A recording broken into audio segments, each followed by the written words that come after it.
When my phone buzzed with a message from my mother-in-law, I almost ignored it. She wasn't the type to reach out unless she had something to criticize or an opinion to shove down my throat.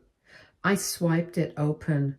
She was inviting me and my husband to a dinner party, a fancy one at that, to celebrate my recent promotion. That alone was enough to make me suspicious. In all the years I, 30 female, had been married to her son, 31 male, she had never once shown any real interest in my career. She had tolerated it, sure, but that was about it. Whenever the topic came up, she would give me that tight-lipped smile and quickly steer the conversation back to something more meaningful, which usually meant something related to my sister-in-law, Jennifer. Jennifer had always been the golden child, the one who could do no wrong in my mother-in-law's eyes. It didn't matter that she had barely held down a job and that she had married a man she cheated on repeatedly, or that she was now in the middle of a messy divorce. To my mother-in-law, Jennifer was a victim of circumstance, a misunderstood angel who just needed more support from the people around her. I told myself it wouldn't hurt to go, but honestly, I really don't want to. What should I do? Update 1. I should have known better than to listen to some of you all. The moment we arrived at the restaurant, I knew something was off. For one, this wasn't just a dinner, it was an event. Mother-in-law had reserved a private dining hall at an upscale venue, the kind where a single appetizer cost as much as a full meal elsewhere. The entrance was decorated with gold-trimmed banners and elegant floral centerpieces. There was even a professional photographer set up near the entrance, snapping pictures of guests as they arrived. I turned to my husband, lowering my voice as I took in the extravagant setup. This was way over the top for a dinner. He exhaled, rubbing his jaw, admitting that he hadn't expected all of this either. We stepped inside, and that's when I saw them. Guests I barely recognized, mostly extended family members and family friends I had only met a handful of times. And then there was Jennifer, sitting at the head of the long dining table, sipping champagne like she was the guest of honor. I frowned, scanning the room. Why was she sitting there? My husband hesitated before suggesting that maybe his mom wanted Jennifer to be front and center for the celebration. That didn't make any sense. This was supposed to be about me. Why was Jennifer sitting in the most prominent seat while I was stuck awkwardly looking for my own? Mother-in-law swept in before I could question it further, all smiles and over-the-top enthusiasm. She hugged me like we were the best of friends and loudly announced to the room that I had finally arrived. She gushed about how proud she was, squeezing my hands tightly as if she had personally guided me to success. She went on about how she had always known I had it in me and how it had been such a journey. Her voice carried that same rehearsed sweetness she used when she wanted people to think she was being genuine. I nodded slowly, trying to read her expression. I thanked her, adding that this was a lot. She waved a dismissive hand, saying that nothing was too much for family, before quickly ushering me towards my seat, which I noticed was not at the head of the table, but off to the side. Jennifer, meanwhile, was basking in the attention, laughing and chatting with guests like she had something to celebrate. Something was definitely wrong. As the dinner began, the uneasy feeling in my stomach only grew. For one, there was the slideshow. A giant projector screen had been set up at the front of the room, and as soon as the appetizers were served, mother-in-law had the lights dimmed for a special presentation. I braced myself, expecting to see pictures of me at work, moments from my career journey, and maybe a few childhood photos to make it sentimental. But no. The screen lit up with Jennifer's face. Picture after picture of her over the years, graduating photos, vacation pictures, random shots of her in work attire, even old childhood pictures of her. I was just in the background. I blinked, trying to make sense of what I was looking at. Mother-in-law stood up then, raising her glass with a wide, proud smile. She said that tonight was such a special night, not just for her hard-working daughter-in-law, but for the family as a whole. And none of this, she continued, would be possible without the woman who had always been a guiding light, an inspiration, her daughter, Jennifer. The guests clapped politely while my jaw nearly hit the table. Did she just... Mother-in-law went on, smiling warmly as she spoke about how Jennifer had always been a beacon of strength, intelligence, and resilience. She declared that it was because of Jennifer's influence that we were gathered here today to celebrate such success in the family. The pieces clicked together. This wasn't my celebration. This was mother-in-law's attempt to turn my promotion into a tribute to Jennifer. I barely heard the rest of her speech over the blood rushing in my ears. She talked about how Jennifer had always been a role model, how her kindness and ambition had inspired those around her, and how she had been a pillar of support to everyone, even during her own personal hardships. My stomach twisted as I realized what was happening. This whole dinner wasn't about me at all. It was about making Jennifer the center of attention. Again. I glanced at my husband, who looked just as confused as I felt. Leaning in, I whispered under my breath, asking if he was kidding me right now. He shook his head, his eyes darting between his mother and his sister, clearly trying to make sense of the insanity unfolding before us. Jennifer, for her part, sat there looking smug, as if this was exactly what she had expected. And in that moment, I knew this was going to be a disaster. For a few seconds after my mother-in-law's speech, the room was quiet except for the clinking of glasses and polite murmurs of approval. I sat there, staring at the slideshow, still flashing images of Jennifer, feeling a slow burn of disbelief spread through me.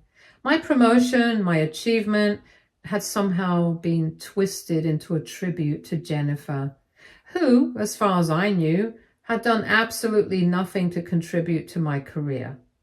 I turned to my husband, barely keeping my voice steady, and asked if he was seriously okay with this. He hesitated, his brows furrowing, like he was only now realizing how insane this was. He muttered that he hadn't expected this, that he thought the dinner was actually about celebrating me. That made two of us. Jennifer, meanwhile, was smiling as if this was the best night of her life. She had the nerve to lean over and tell me she was so happy to have been my inspiration. My inspiration. I felt my grip tighten around my fork. Inspiration for what exactly? I asked her flatly what she meant by that. Jennifer's smile widened, like she had been waiting for me to ask. She said it was obvious, wasn't it? She had paved the way for me and set the standard. She said she knew how much I looked up to her and that watching her navigate life had clearly motivated me to push myself harder. I blinked, trying to process the sheer audacity. Pave the way? Set the standard? I reminded her that she had barely held a job longer than 6 months, and that the only navigating she had done was finding new ways to cheat on her husband.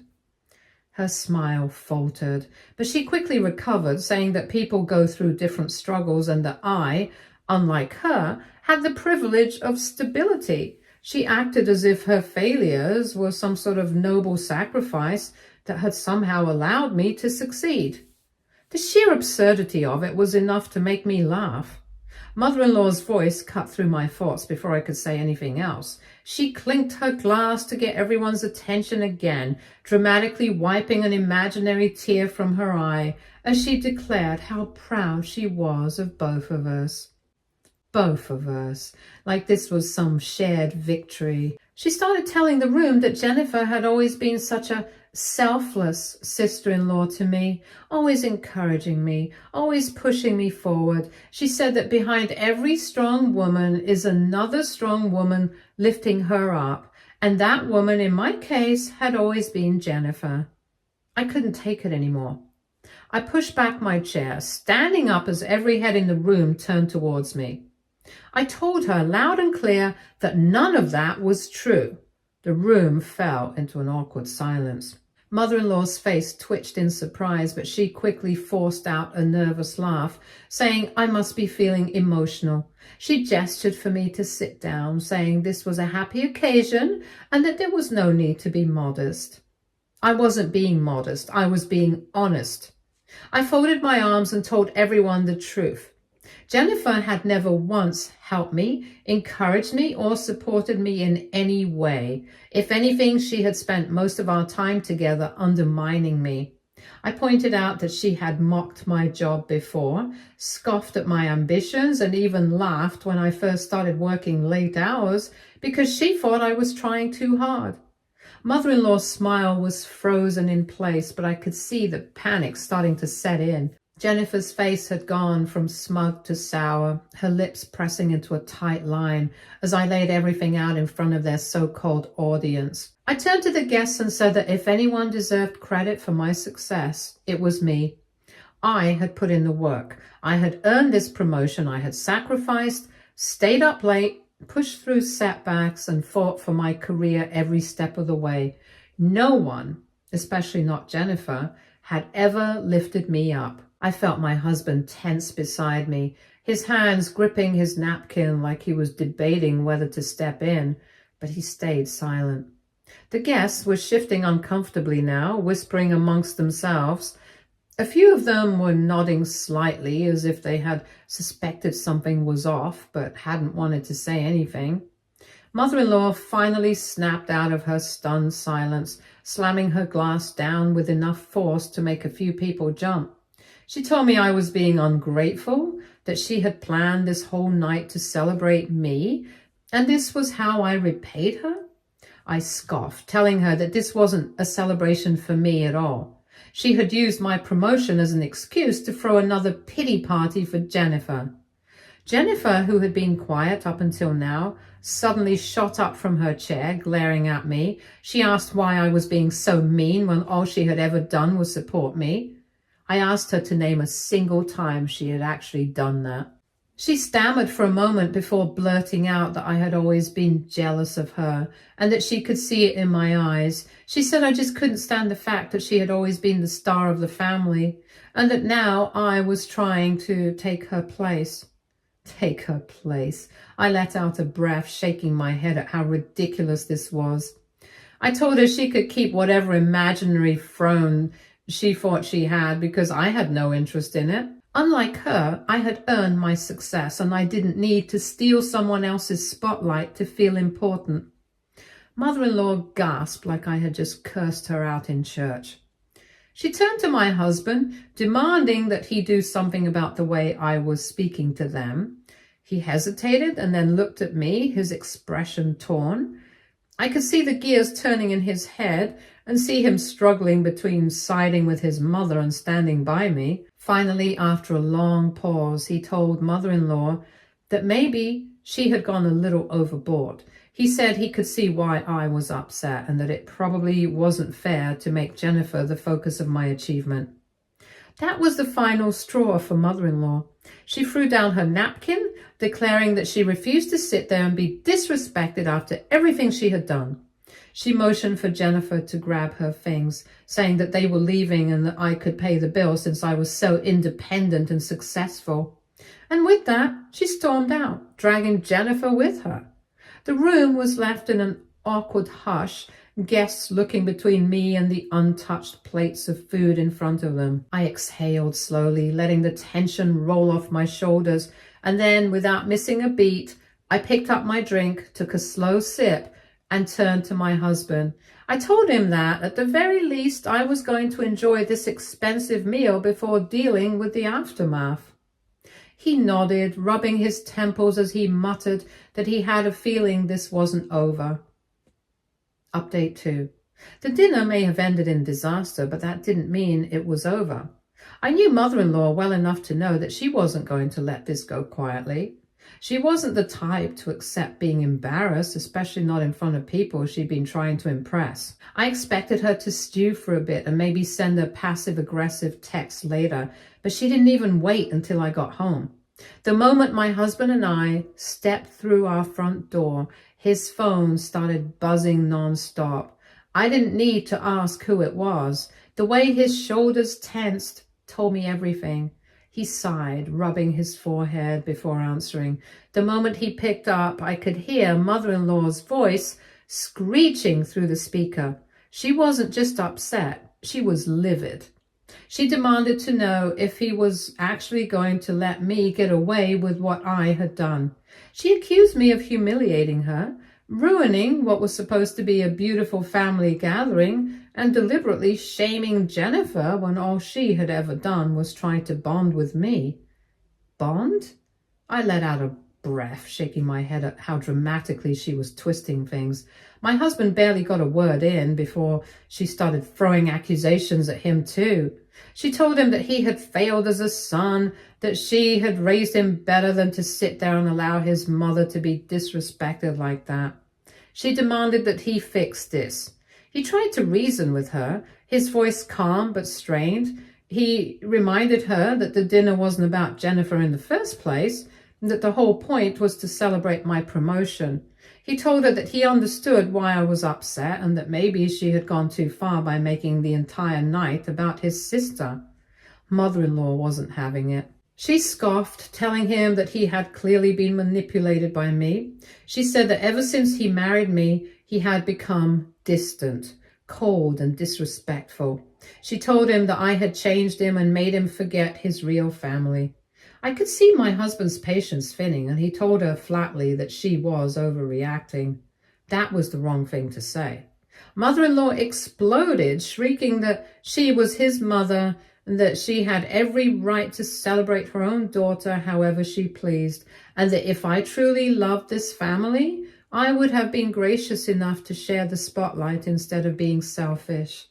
Selfish. That was the word that pushed me over the edge. I had stood there quietly long enough. I stepped closer, loud enough for her to hear, and told her that I had been plenty gracious. I had tolerated her nonsense for years. I had smiled through all the little jabs, the favoritism, the endless excuses she made for Jennifer's failures, but I wasn't going to let her rewrite history just to make her daughter feel better about herself. I said that if she really wanted to celebrate Jennifer so badly, she should have just thrown a party for her instead of pretending this was ever about me. Mother-in-law gasped like I had cursed her out. She screeched that I was ungrateful, that she had done something nice for me and I had thrown it back in her face. She said that I had embarrassed her in front of all those people and that I had made her look like a fool. I told her that she had done that all by herself. Silence. For a second, I almost thought she had hung up. Then, in a low, seething voice, she said that if that was how I felt, then I could consider myself cut off from the family. She said that from now on, she would only be associating with people who actually knew what loyalty meant. I told her that if loyalty meant letting her stomp all over me just to make Jennifer feel better about herself, then I wasn't interested. She hung up on me.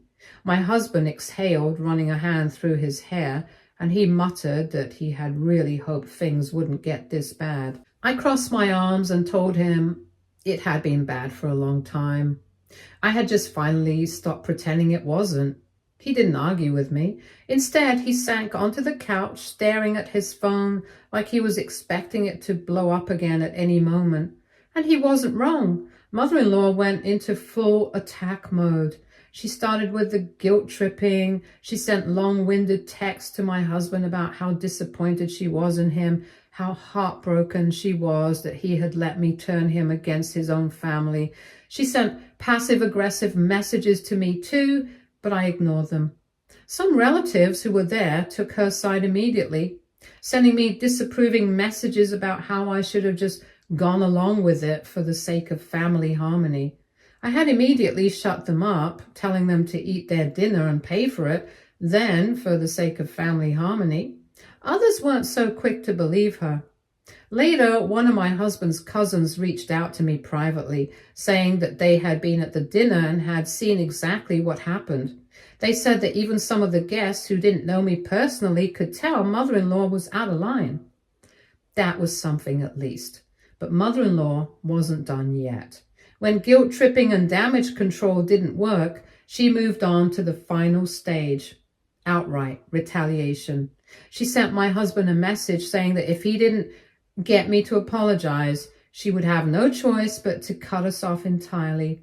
She said that she wouldn't tolerate this level of disrespect and that if we wanted to be part of the family, we needed to make things right. Make things right. I stared at the message over my husband's shoulder, my blood boiling. She wanted me to apologize for what? For defending myself? For refusing to let her trample over my achievements? How did she even have the energy for this? It was almost 2 a.m. when she sent this. I told my husband there was no way I was going to apologize. He nodded, though he still looked conflicted. He said he agreed, but he also knew that this was going to get uglier before it got better. I told him that was fine. I had spent years bending over backwards trying to keep the peace with mother-in-law, but I wasn't going to do it anymore. If she wanted a war, then so be it. I wasn't backing down. And as for the bill, mother-in-law could complain all she wanted, but she had been the one to storm out and abandon it. My husband and I had no intention of paying for a dinner that had never actually been about me in the first place. She had made the reservations, she had invited the guests, and she had gone on and on about how it was her event. That made it her problem. Update 3. I've tried to make the timeline as clear as possible. I hope you all can understand it. Mother-in-law's credit card declined, or should I say father-in-law's. From what I heard while leaving, the restaurant wasn't too happy about it. I knew mother-in-law would eventually realize that no one had paid the bill. The very next morning of the dinner, my husband's phone buzzed with a call from his father. That alone was unusual. Father-in-law wasn't the type to call unless it was important. My husband hesitated for a moment before answering, putting the phone on speaker. Father-in-law's voice came through, low and controlled, but there was an edge to it that made it clear he was barely holding back. He wanted to know why he had just received a furious call from the restaurant, demanding payment for a dinner he hadn't even attended. He wanted to know why his wife had left without settling the bill and why the staff had been told to contact him instead. I mean, it's his wife. He should ask her, but I get it. She never would have given him the full story. Mother-in-law must have put his number on reservation. I had to bite back a laugh at the irony. My husband, to his credit, stayed calm. He told his father that mother-in-law had been the one who arranged everything and invited everyone and then stormed out when things didn't go her way. If she had left the bill unpaid, that was on her. Father-in-law let out a long, slow breath, and I could practically hear him pinching the bridge of his nose. He asked how much the bill was. My husband hesitated. He had inquired about it before we left, but I wasn't going to let him bleed our bank dry. He didn't fight me on it either when he saw the amount. I had seen the number clearly. I told father-in-law the amount. Silence. Then father-in-law exploded. He didn't yell, but his voice turned ice cold in a way that made it very clear he was furious. He muttered that he should have known this would happen, that he was sick and tired of dealing with mother-in-law's nonsense, and he was not about to throw that much money away on whatever ridiculous stunt she had pulled this time. Mother-in-law must have been nearby because the next thing we heard was her shrieking in the background. She demanded to know why father-in-law was talking to us instead of defending her. Father-in-law shot back that she had embarrassed herself. He said that she had gone out of her way to put on some over-the-top show, dragged dozens of people into it, and then walked out like a child when things didn't go the way she wanted. He told her that she had made a fool of herself, and now she wanted someone else to clean up the mess. Mother-in-law was not having it. She screamed that he was supposed to be on her side. She whined that she had only done this to support their daughter, and that she had been trying to lift Jennifer's spirits after her divorce, and that she couldn't believe he was being so cruel to her. when all she had wanted was to bring the family together. Father-in-law wasn't buying it. He told her that if she had wanted to throw Jennifer a party, she should have just done that instead of using my promotion as an excuse. He said he was sick of her trying to make everything about their daughter and that she had humiliated herself, not just in front of their family, but in front of all those guests. Then he asked the million-dollar question. How exactly did she think the bill was going to get paid? He had also received a call from the bank citing fraud on his credit card. It was hilarious. Mother-in-law stammered, scrambling for an answer, and she started blaming the restaurant, saying that they had been unfairly pushy about the whole thing, and that they should have been more understanding, that it wasn't like she had left on purpose. She had just been too upset. Father-in-law wasn't having any of it. He snapped that she could be as upset as she wanted to, but that didn't change the fact that she had dumped the problem onto someone else. He asked her if she had seriously expected him to pay for it. She let out a scoff, saying that of course she had. She went on about how he was her husband and that it was his job to support her and to fix things when she got overwhelmed. Father-in-law laughed, but there was no humor in it. He said that if she had been able to plan this whole ridiculous charade, invite dozens of people and make a public spectacle of herself, then she could figure out how to deal with the consequences. He told her that he wasn't paying a dime. He said he was going to freeze all his credit cards that she had. Mother-in-law shrieked his name, but father-in-law was done. He told her flatly that she had embarrassed their entire family and that this was the last time he was going to clean up after her.